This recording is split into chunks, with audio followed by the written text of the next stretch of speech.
Real vampires?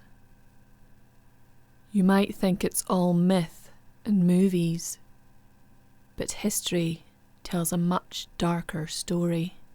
Hi, my name is Shar, and this is the And Other Stories podcast, where I tell spooky stories of the supernatural and criminal, both real and fictional. Today we're digging up 3 chilling vampire stories that terrified entire communities. These aren't legends. These are true.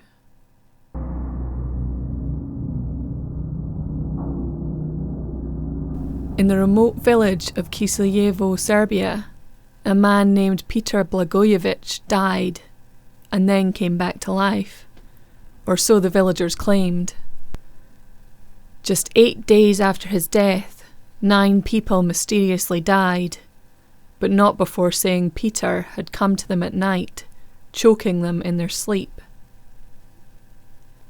His own wife fled the village, claiming he had returned asking for his shoes. The townspeople were so terrified, they dug him up. His corpse was unusually fresh, hair and nails had grown, and blood was around his mouth. So they did what any 18th century villager might do. They dug him up and staked him through the heart and burned his body. This case made it all the way to Austrian newspapers and helped spark the vampire panic in Europe. But Petar wasn't the only one blamed for the dead rising. Across the ocean, America had its own vampire scare.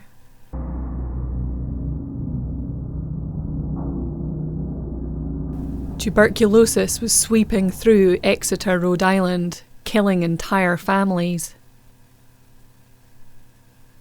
When the Brown family began dying, first the mother, then the daughter Mary Olive, and finally Mercy Brown, villagers whispered something was wrong. Then Mercy's brother Edwin became gravely ill. Locals believed one of the dead was draining his life, so they exhumed the bodies. Mercy's corpse was suspicious. Her body was preserved and her cheeks were still flushed. They cut out her heart, burned it, and mixed the ashes into a potion Edwin drank. A cure? Not quite. He died anyway. But Mercy became known as New England's last vampire. And then there's Arnold Paole. His story is so disturbing, it changed vampire folklore forever.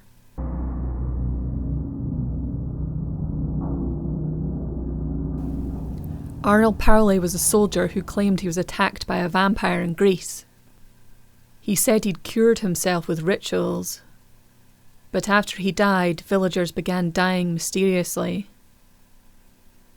Witnesses said Arnold had returned, haunting them in the night. His body was dug up, and it was fresh and bloody. He was staked and burned, but that wasn't the end. Years later, even more deaths followed. Another wave of vampirism blamed on those who had eaten meat from animals that had fed on the undead. The panic grew so large that the Austrian military investigated and documented everything.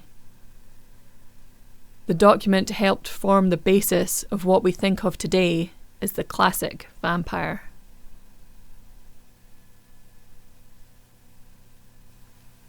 Real vampires or fear-fueled folklore?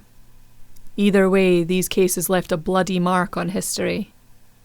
If you enjoyed this, please give it a like, subscribe, and comment down below your favourite real vampire case, or if you've heard of any others.